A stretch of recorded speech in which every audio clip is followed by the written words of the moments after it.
Olá, paz, tudo bem? Hoje nós vamos falar sobre o domínio 4 da terapia de esquema, que é a necessidade voltadas a terceiros. E nesse domínio 4 existem 3 esquemas, tá? O da subjugação, do autossacrifício e da busca por aprovação. Mas antes da gente começar a definir cada um deles e como a gente maneja cada um, eu gostaria de deixar um versículo bíblico que fala sobre o assunto, para a gente poder continuar com o nosso objetivo, que é trabalhar Bíblia e terapia. Provérbios, capítulo 11. Eu gosto muito de Provérbios. Provérbios, capítulo 11, versículo 17 e versículo 18. Versículo 17. Provérbios, capítulo 11, versículo 17. Diz assim: o homem benigno, ou seja, o homem bom, que toda pessoa que tem subjugação e autossacrifício e pensa muito nos outros, é reconhecido como alguém bom. Olha o que a Bíblia diz. O homem benigno faz o bem para a sua própria alma. O homem bom, ele faz o bem por um objetivo. Qual? Para abastecer a própria alma. Se o bem que você faz não está abastecendo a sua alma, não é bom, tá? O homem benigno faz bem à sua própria alma, mas o homem cruel perturba a sua própria carne. E aqui eu não estou falando de crueldade no sentido de perversidade, tá? Eu estou falando crueldade no sentido de que você pode ser cruel com você mesmo. Porque quando você deixa a sua necessidade de lado para atender a necessidade de uma outra pessoa em detrimento da sua, você pode estar sendo cruel com você. E a Bíblia diz que o homem cruel, seja com o outro ou seja consigo mesmo, castiga a própria carne. Quantas vezes você, tão preocupado com o problema dos outros, fica com dor de cabeça? Às vezes você, tão preocupado com o estresse dos outros, você fica extremamente moído. Quantas vezes você chegou em casa com o corpo super dolorido, com vários sintomas psicossomáticos, e aí quando você para pensar, na verdade, tudo que você se estressou, nada é problema seu. Isso é crueldade com você, tá? Então, assim, o homem bom de verdade, a bondade genuína, a bondade saudável, a primeira coisa que ela faz é fazer bem à sua própria alma. Então, eu faço o bem não é por nada, eu faço o bem não é por medo, não é para querer ser aceito, não é querendo aprovação, não é para não ter retaliação. Eu faço o bem pela minha própria alma, porque eu quero fazer. É sobre isso. Então, eu faço o bem por quê? Porque eu quero fazer. Tá certo? E se eu faço o mal, seja para mim, ou seja, se eu faço o bem para outro, e esse bem que eu faço é um mal que eu faço para mim, eu estou sendo cruel comigo. E se eu estou sendo cruel comigo, a Bíblia diz que eu castigo a minha própria carne. Ah, paz, Anderson, tudo bom, querido? Seja bem-vindo. Bom, versículo 18. O ímpio recebe o salário enganoso. Olha isso. Mas o que semeia justiça, esse haverá galardão certo. Então, pensem comigo. Aqui eu nem estou falando do cruel, tá? Eu estou falando dos trouxas, das trouxas de plantão. Olha, às vezes, a gente que tem esse domínio desadaptativo, a gente pensa assim, vou cuidar dos outros, porque quando eu precisar, vão cuidar de mim. Eu vou ter a recompensa, né? Eu vou apoiar as pessoas, porque quando eu precisar, eu vou ter apoio. E isso não é justo, tá certo? Porque o que é a justiça? A justiça é fazer e não receber nada em troca. é fazer por contentamento na alma, tá? Mas quando a gente faz com justiça, ou seja, faz o que não nos pesa, respeita os nossos limites, respeita as nossas regras, os nossos espaços, a nossa saúde, a nossa mente. Quando a gente é justo com a gente, aí olha o que Provérbios diz: o galardão é certo. Olha que legal. Então você não precisa se estrupiar. Você não precisa se arrebentar, porque isso não vai te provocar galardão. O que vai te provocar galardão, o que vai te provocar reciprocidade nas relações é a busca de relações justas. É certo? Isso é o que explica Provérbios capítulo 17, Provérbios capítulo 11, versículo 17 e 18. Agora vamos à terapia. Bom, a gente vai falar de um domínio, tá? O que é domínio? Domínio é aquilo que se forma quando você é criança. Então, exemplo, quando você era criança, nunca incentivaram você a se ouvir, a se escutar, a se atender, tá certo? Ó, esses dias, tipo hoje. Hoje, eu fui chamada lá na escola, né? Porque a minha filha foi fazer um bolo. E aí parecia que o bolo tinha uma substância, uma vitamina D. E aí, ela falou, eu quis fazer um bolo nutritivo, um bolo vitaminado, enfim. E aí chegou lá na escola, minha filha virou para mim e falou assim, mãe, eu não quero mais estudar nessa escola. Eu falei, ok. Porque a escola é dela. É ela que vai lá todo dia. É ela que enfrenta, olá Samuel, é ela que enfrenta aqueles professores, aqueles alunos, é ela que sofre bullying. Então, assim, eu preciso ouvir a minha filha, tá certo? A gente aqui atende às necessidades, tá certo? O que você quer, o que você precisa. Mas se você foi uma criança que viveu num ambiente onde você não teve escolha, onde você não teve espaço de fala, onde você foi tratado embaixo daquela frase, faz o que eu mando, né? É claro que existem momentos que eu preciso de fato mandar, porque tem a questão do limite, mas nem sempre. Às vezes eu posso pedir, eu posso deixar a criança escolher a roupa, ou uma opção de roupa, ou de repente escolher o cardápio do dia, ou de repente o passeio para qual a família está planejando. Mas assim, existem famílias que são extremamente controladoras.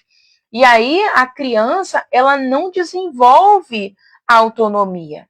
Ela não desenvolve a questão da espontaneidade. Ela não tem fala, tá certo? E aí ela não tem espaço de expressão.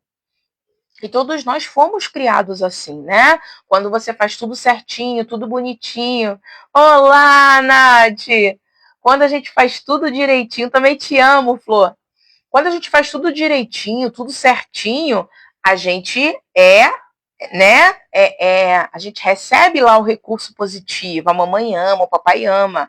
Agora, quando você impõe uma necessidade que é sua, eu não quero comer essa comida, eu não quero vestir essa roupa, eu não quero ir neste lugar, aí pronto. Aí a família desaba, a mãe começa a reclamar, começa a chorar, é um drama sem fim.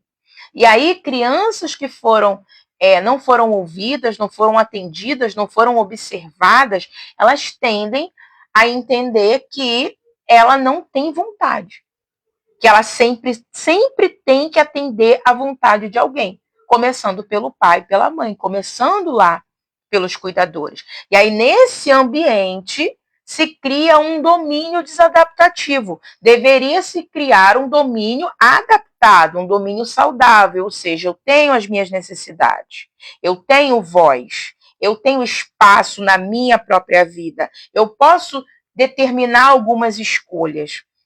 Só que quando isso não acontece, a gente cria um domínio desadaptado. Que domínio desadaptado é esse?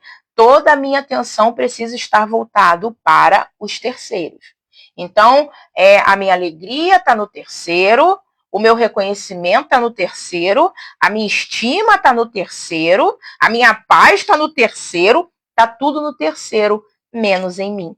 E eu me torno altamente dependente da opinião e da necessidade dos outros. Isso é péssimo, tá? Dentro do domínio desadaptativo de direcionamento de vontades voltadas para terceiros, eu vou falar do mais leve para o mais grave, tá? Porque é como se fosse é justamente isso. São sistemas menos enraigados que te comprometem muito menos com sistemas mais enraigados que te comprometem muito mais. Os mais leves é mais fácil de tratar, e os mais profundos são mais difíceis de tratar, tá? E interferem muito mais na sua rotina, né? Na sua vida, na sua saúde mental. Bom, primeiro, eu preciso explicar como nasce um esquema, tá? Um esquema, ele nasce assim. Vou dar um exemplo. Supondo que, quando eu era criança, um copo caiu. Um copo caiu no chão. Acontece, acidente, tá? Quando o copo cai no chão, dependendo da reação daquela ação do copo cair no chão, eu vou criar um esquema adaptativo ou desadaptativo. Vou dar um exemplo. Todas as vezes que um copo cai no chão e a minha mãe me bate, o que vai acontecer? Quando o copo cair no chão, o que eu vou fazer? Eu vou me defender. Eu vou provocar uma reação automática. Isso é um esquema desadaptativo. Por exemplo, todas as vezes que a minha mãe grita, ela me bate. Então, todas as vezes que a minha mãe gritar, eu vou ficar esperando a pancada. E aí eu posso esperar a pancada de 3 formas. Ou eu posso fugir, correr, ou eu posso ficar parada, estática, né, na tentativa de que ela não se enfureça e desista de me bater, ou eu posso atacar, tá certo? Ou me defender. Então, assim, esses esquemas, eles são tão rápidos, tão rápidos, tão rápidos, porque você quebra o copo hoje, te batem. Quebra o copo amanhã, te batem. Quebra o copo depois da manhã, te batem. O que vai acontecer? Todas as vezes que quebrar um copo, o que vai ficar gravado na minha cabeça? Eu vou apanhar. Tá certo? Isso é um esquema. E é automático. Às vezes a gente está na terapia e acontece, exemplo, vou falar do copo de novo. Mas por quê que você fica assustado todas as vezes que um copo cai no chão? E a pessoa, quando eu era pequena, minha mãe me batia. A minha mãe, tô falando do copo, porque a minha mãe, todas as vezes que um copo, minha mãe é adulta, tá? Todas as vezes que um copo caía no chão, a minha mãe ficava com muita raiva, e a gente não entendia por quê. Hoje eu entendo que ela estava tentando se proteger de uma possível coça que ela tomou, que eu tomava recorrentemente lá na infância, sobre o copo. Então ela mostrava agressividade para se proteger de um esquema inconsciente de um copo quebrado. Alguém ia bater na minha mãe por causa de um copo quebrado? É claro que não, mas já fica gravado no cognitivo. É um esquema automático, tá certo? Bom, então a gente já entendeu que os esquemas são automáticos e ficam gravados na mente, e a gente não pensa neles, a gente só reage automaticamente. Bom, vou falar do esquema de subjugação. Não, acho que o mais leve é o esquema da busca por reconhecimento. Eu acho que é o mais leve. A busca é um esquema, tá?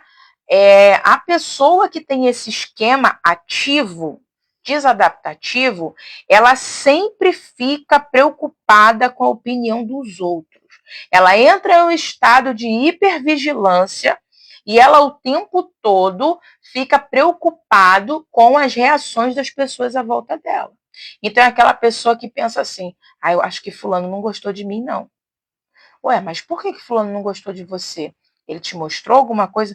Não, eu só acho que ele não gostou de mim. É um esquema de busca de validação. Um outro exemplo ai, eu fui para aquele lugar lá, ai, ninguém gosta de mim. Vocês já viram? Assim, a pessoa fala assim: ninguém gosta de mim, é todo mundo falso, é todo mundo fofoqueiro, ninguém presta. Para aquela pessoa, ninguém nunca presta. Por quê? Porque ela tem esse reconhecimento de validação. E aí, como eu preciso muito da opinião dos outros, eu me inibo, eu me bloqueio, eu evito para que eu não tenha esse contato. Então, já desde antemão, eu já falo: ninguém presta, ninguém vale nada. E aí eu faço esse esquema evitativo, tá certo? Mas, na verdade, a gente precisa conhecer as pessoas, né? São pessoas que pré-julgam muito as outras pessoas nesse sentido, né? São pessoas que odeiam passar vergonha. Você quer matar essa pessoa, fazer ela passar vergonha. Por quê? Porque ela fica muito antenada no que as pessoas pensam dela. São pessoas que saem na rua, por exemplo, com o cabelo muito bem arrumado, não porque ela gosta, é porque ela, Deus que me livre, o que os outros vão pensar de mim? Eu saí com esse sapato, Deus que me livre, o que os outros vão pensar de mim, né? Então, assim, essas pessoas colocam sobre seus filhos também um julgo muito grande, porque essas crianças, elas não são crianças, elas têm que atender à necessidade de terceiros. Então, é muito complicado. São pessoas que se preocupam muito com o status financeiro. São pessoas que se preocupam muito, exacerbadamente, com a aparência. São pessoas... Uma frase do subjugado, né? Para ficar mais fácil. No caso, uma frase do subjugado, não. Uma frase daqueles que buscam por aprovação, que muita gente usa. Não me amam pelo que eu sou, me amam pelo que eu tenho. Gente, essa frase é típica de quem é viciado em validação. Ele só acha que ele vale alguma coisa quando ele tem alguma coisa, quando ele tem beleza, quando ele tem inteligência, quando ele tem um carro, quando ele tem uma casa, quando ele tem. Então, assim, ele é uma pessoa que nunca se sente amada de verdade pelo que ele é, porque ele é viciado em validação. O tempo todo ele fica buscando reconhecimento. Outra, pessoas que ficam o tempo todo mentindo, na tentativa de serem aceitas, na tentativa de serem admiradas. Então, são pessoas que ficam, porque eu tenho isso, porque eu tenho aquilo, porque eu sou isso, porque eu sou aquilo, porque, sabe? E isso, na verdade, é o grandíssimo de uma carência gigante. Então, assim, precisam de terapia antes de qualquer coisa. Então, assim, essa frase, eu não valho aquilo que eu sou, eu valho aquilo que eu tenho, geralmente é muito falada por pessoas que têm lá o esquema desadaptativo da busca de aprovação. Esse é o mais fácil de resolver, tá? Não é tão difícil. O segundo esquema, que é um pouquinho mais profundo na estrutura cognitiva, é a subjugação, tá? Damazinha, dá licença, amor. Não, dá licença. Fecha a porta para a mamãe. Subjugação. O que é a subjugação? Lembra que eu falei para vocês que a criança, quando ela está diante de um domínio desadaptativo, ela reage com fuga, paralisia ou luta? Então, a subjugação, ela é isso. É aquela paralisia, sabe? Então, assim, eu preciso obedecer a todo mundo. Eu preciso obedecer a todas as ordens. Eu preciso ser subjugado. Eu não posso falar das minhas necessidades. Eu não posso criticar, eu não posso falar, eu não posso me posicionar. Eu tenho que sempre ficar naquele estado de subserviência, porque se eu fizer tudo o que me pedem, não vão me punir. Se eu fizer tudo o que me pedem, não vão me castigar. Se eu fizer tudo o que me pedem, eu não vou passar vergonha. E a frase do subjugado O subjugado, ele adora essa frase. Se eu não demonstrar as minhas necessidades, fala Adriana, se eu não demonstrar a minha necessidade, as pessoas vão me amar. Então, eu não posso me posicionar. Eu não posso me mostrar. Acontece muito com adolescente, tá? Vou dar um exemplo. Se eu estou no meio do rock, eu vou vestir a máscara do rock. Se eu estou num grupo de samba, eu vou vestir a máscara de samba. Se eu estou num movimento pentecostal, eu vou vestir a máscara de pentecostal. Se eu estou no meio tradicional, eu vou vestir a máscara tradicional. E você veste tantas máscaras, que a sua essência, ela fica afastada da sua self, da sua imagem. Você se molda de acordo com os ambientes, de forma que você não se posiciona. É aquela pessoa que diz sim para tudo. Ah, porque eu tenho que fazer isso. Caramba, não posso fazer, eu não vou ter tempo. Mas não consegue dizer não. E diz, sim, eu posso. Sim, eu faço. Sim, tudo bem. Sim, olha, como eu sou legal. Ai, como eu sou querida, tá vendo? Me ame. São pessoas extremamente carentes. São pessoas que não conseguem se posicionar. Não conseguem dizer não, não conseguem pôr limite. Esses dias, todas as vezes que a gente maneja um paciente que tem esse esquema de subjugação, quando você fala para ele dizer não, ele soa. Ele fica amarelo, ele treme gelado, ele fica gelado, ele gagueja. Por quê? Porque ele acredita que fazendo tudo que todo mundo quer, ele vai ser considerado bonzinho, e sendo bonzinho, vão amá-lo. Então, assim, é muito complicado. Tem uma frase que eu falo muito para os meus pacientes, que diz o seguinte: quando você diz cada não que você deixa de dizer para os outros, é um não que você diz para si mesmo. Tá certo? Você tem um tempo de vida de 24 horas. Se você dedica todo o seu tempo às outras pessoas, demandando as necessidades das outras pessoas, tudo que te pedem você faz a tempo e a hora, sem pensar na sua agenda, nas suas prioridades, nas suas necessidades.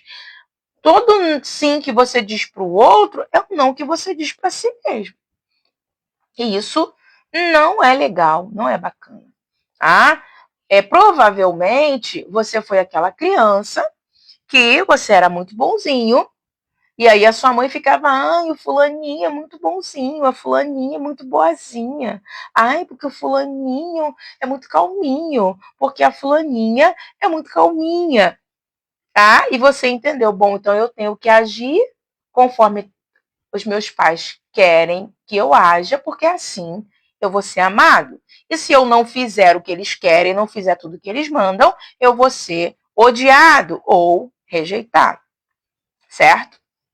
Como é que a gente maneja essa situação? A gente ensina o paciente a dizer não. A gente vai fazendo exercícios, vai treinando, tá certo? Vai orientando e a gente vai tentando ensinar esse paciente a impor limites, a colocar limites, tá certo? E ver as próprias necessidades, tá? Eu sempre falo com os meus pacientes o seguinte: quando alguém te pedir alguma coisa, você tem que parar, respirar e pensar sim ou não. A resposta que vier na sua cabeça mais rápida, essa é a resposta da sua essência. E é a sua essência que você precisa ouvir. Ah, porque a irmã Larusca, você pode fazer um resumo de um capítulo da Bíblia para mim, parará, eu paro? Não. Ou eu paro? Sim. A ideia, como o esquema é um comportamento automático, a ideia é tirar o sim. do automático, porque você automaticamente fala sim para todo mundo. Então a ideia é tirar esse comportamento automático, de forma que ele passe a ser um comportamento com consciência, um comportamento pensado, racionalizado. Então, você que se enxergou aí nesse esquema, testa isso. Alguém te pediu qualquer coisa, um filho te pediu, o marido te pediu, seu pastor te pediu, o irmão te pediu, para, respira e dá a resposta. Tá certo? Você vai gaguejar de primeira, vai gaguejar da segunda, vai ficar meio nervoso, vai vir para casa super preocupado, tendo 1001 pensamentos, mas depois você se acostuma. Tá certo?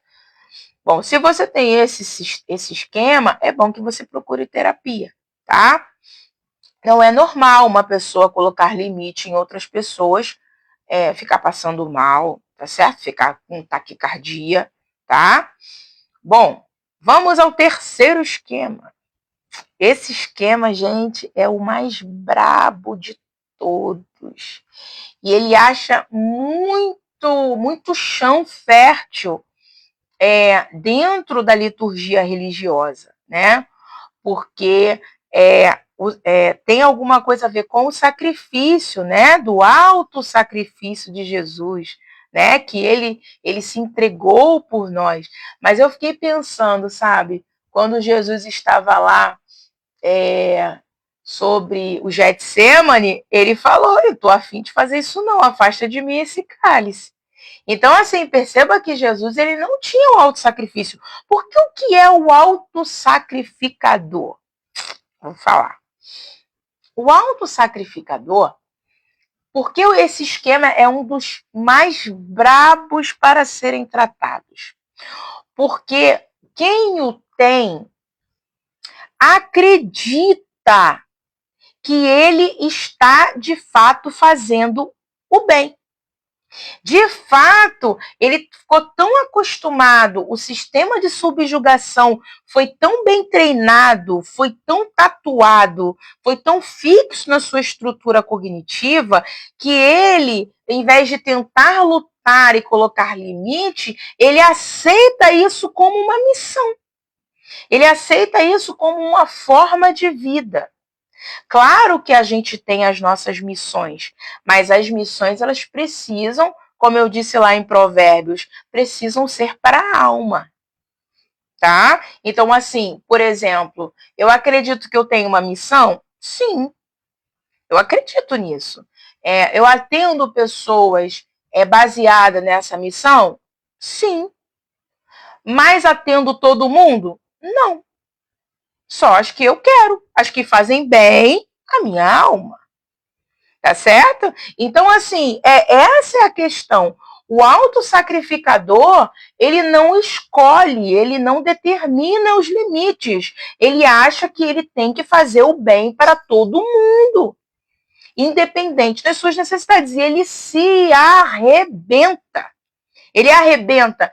O autossacrificador, ele é tão enraizado nisso que ele arrebenta as próprias pessoas da família em virtude das pessoas de fora.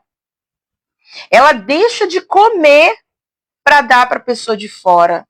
Ela deixa de dar afeto aos filhos no interno da sua casa para dar afeto aos de fora. Ela deixa de dar atenção ao marido dentro de casa para dar atenção aos de fora. Ela vive envolvida, ela é capaz de ir para a casa de alguém, limpar a casa toda, fazer comida e chegar dentro de casa e não conseguir passar uma vassoura no chão, porque ela já está exausta. É sobre isso. O autossacrificador é tudo para todo mundo e menos para ele. Ele mente para ele mesmo, dizendo que aquilo ali é uma missão, que aquilo ali é de Deus. Eu acho muito legal que Timóteo, Paulo fala a Timóteo, né? Que quando a gente não cuida dos domésticos, não cuida dos de casa, nossa fé é vã.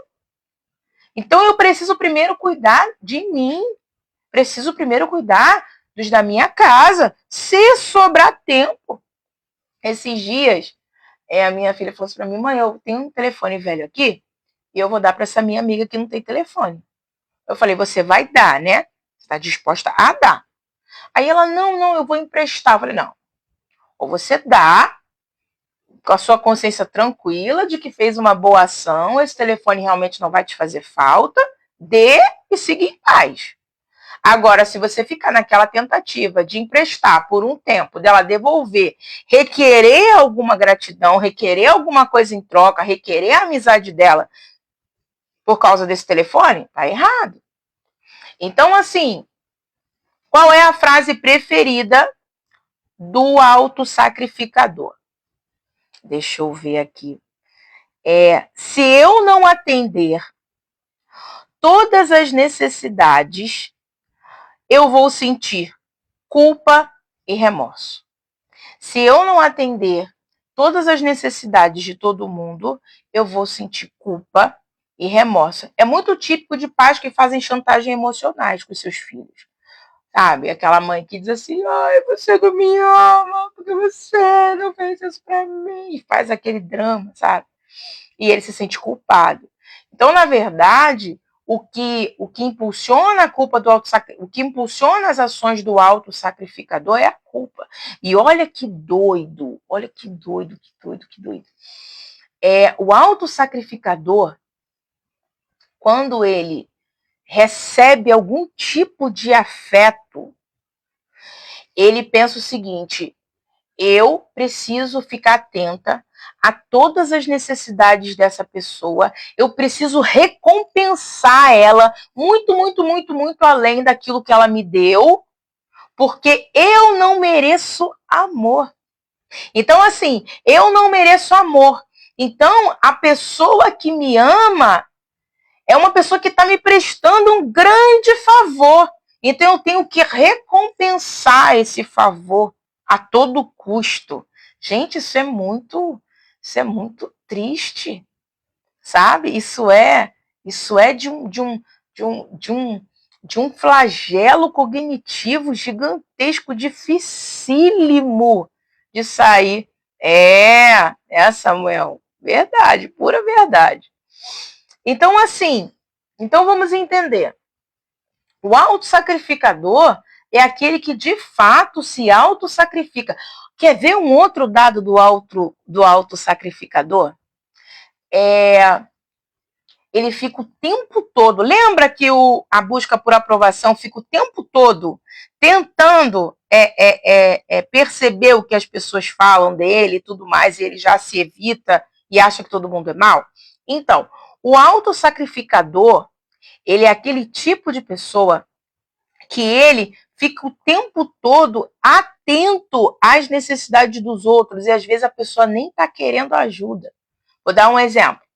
Eu chego para um autossacrificador, eu só quero desabafar, só quero conversar, não estou te pedindo nada, né? Mas eu chego para um autossacrificador e falo, ai, estou tão preocupada, poxa, tem uma parede lá em casa que tá tão suja, tá me entristecendo tanto. Gente, eu tô só desabafando. Aí o autossacrificador já fala assim, poxa, então, vou marcar um dia lá na sua casa, eu compro a tinta, a gente pinta lá rapidinho. Ele fica viciado, ele fica olhando.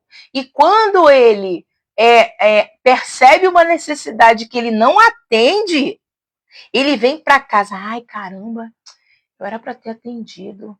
Ai, coitada da fulana. Poxa, o que a pessoa vai pensar de mim? Eu nem me ofereci para fazer. Ai, caramba, amanhã eu vou ligar para ela, eu vou perguntar para ela se ela não quer que eu compre uma tinta. Gente, o autossacrificador, ele tem uma raiva que é recalcada e que ele não percebe. O autossacrificador, por ele fazer uma renúncia voluntária, ele retalha as suas próprias necessidades.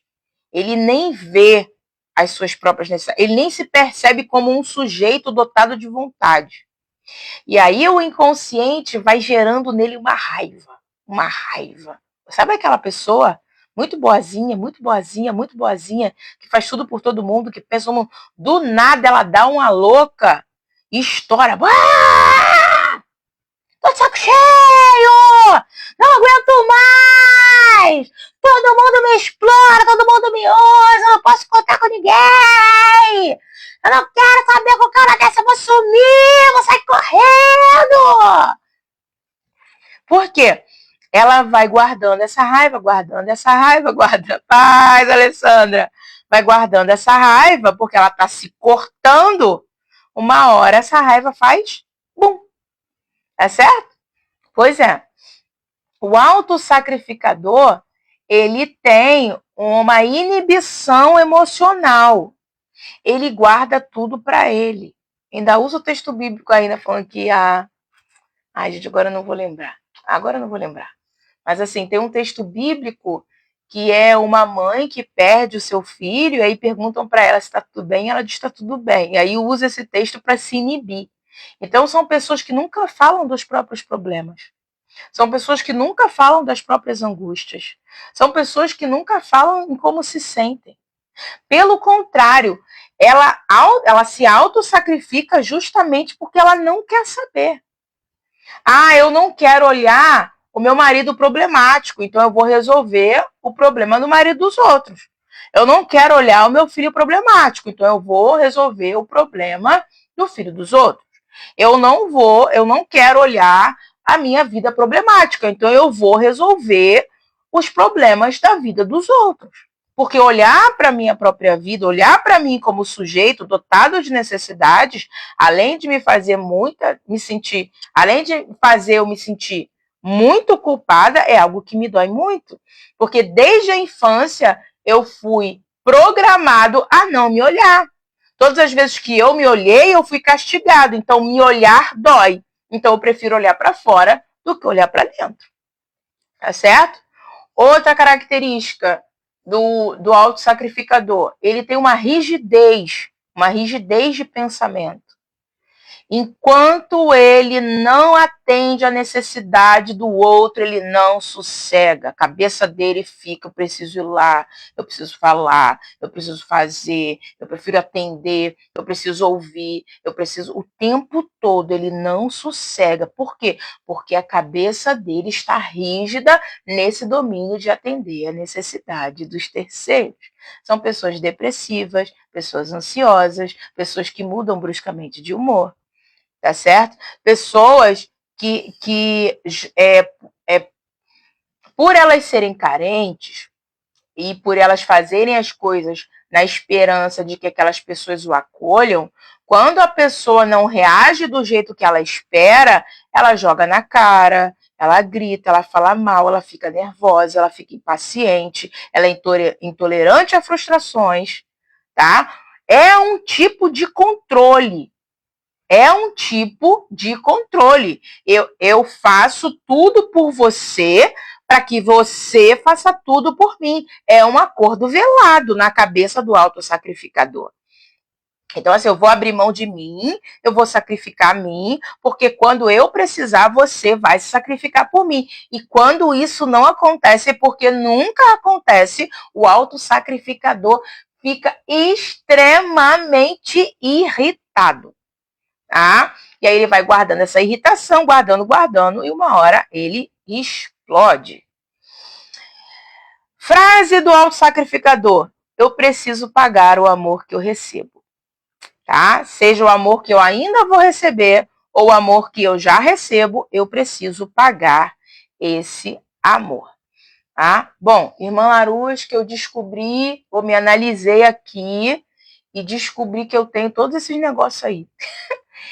Eu realmente faço pelos outros, eu fico muito atenta à necessidade dos outros. Enquanto eu não atendo aquela necessidade, eu não sossego, eu fico sem dormir, eu fico ansiosa. O que eu faço? Bom, geralmente quando a gente percebe... Olá, Maria! Quando a gente percebe o esquema de autossacrifício, a primeira coisa que a gente faz com esse indivíduo é ensinar ele a dizer não. É o que a gente faz lá com o subjugado, porque a raiz do problema é o mesmo. Então, a gente ensina o sujeito a dizer não. A gente, como ele é inibido emocional, ele não sabe o que sente, ele não se olha, a gente começa na terapia. O que você está sentindo? O que você sente acerca disso? O que você achou? O que você acha? O que você quer? O que é importante para você? É você, você, você, você. É muito engraçado, porque o autossacrificador, quando ele entra em terapia, apesar dele me pagar, ele quer me agradar, sabe? Aí ele fala, mas o que você acha? Eu falo, eu não sei de nada. Quem sabe é você. Vamos descobrir o que você quer. Descobrir o que está no seu coração, não é no meu. E o tempo todo eu preciso estar reforçando isso, que eu estou a serviço, eu estou a seu serviço, não é você que está ao meu serviço. O objeto, o foco da terapia é você, não sou eu. É muito engraçado, né? E a pessoa, com o tempo, a pessoa vai aprendendo que ela tem espaço, que ela tem voz, que ela tem vez, né? Ela aprende a dar nome às emoções, ela aprende a olhar para dentro de si, analisar o que está sentindo. Então, assim, é muito interessante, tá? Né? Então, a gente ensina o sujeito a dizer não, a gente ensina o sujeito a nomear as emoções, olhar para dentro de si, a gente ensina o sujeito a colocar em pauta as suas necessidades. O que eu quero? O que eu quero? O que eu quero comer? Aonde eu quero ir? O que eu quero fazer? Eu quero fazer isso? Eu não quero fazer isso? Eu preciso acolher o que eu quero. O sacrificador, quando ele come, ele, ai, aí ele faz assim, eu consegui, eu disse não. Eu disse não. Pensei que eu não ia conseguir, mas eu disse não. E como é que foi? Foi bom. O que ela tá pensando? Eu falei, não pensa nisso, importa o que você pensa, o que você quer. E aí, quando ela percebe que as pessoas, com o tempo, vão se adaptando, ela até gosta. Olha que legal, né? O importante é ser sadio, respeito mútuo, sempre é o caminho. Então, detectar as próprias necessidades, né? Não é fazer o que todo mundo quer, é fazer o que eu quero, tá? E, por fim, ensinar a esse ser a colocar limites. O que eu sou, o que eu quero, o que eu preciso, o que eu sinto. Né? Tem um exercício que eu faço com o autossacrificador que eu digo assim, você vai dizer não para tudo durante uma semana, eles quase surtam. Eu falo, a única coisa que vai sair da sua boca é não. Não, não. Não. Porque não. Não. Tá? Se você quiser dizer porquê, tudo bem, inventa um porquê lá, mas sempre vai sair da sua boca? Não. Olha, gente, é uma experiência libertadora. Se você se identificou aí com o autossacrifício, faça esse exercício. Durante 3 dias, faz um jejum de sim.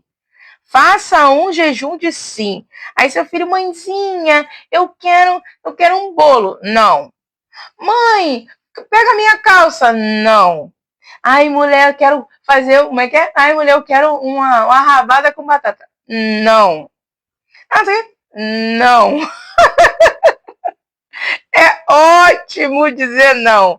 Tenta por 3 dias. E quando alguém te perguntar por que não, estou fazendo jejum de sim, tá? E aí você vai ver que esses esquemas vão desmontando. É claro,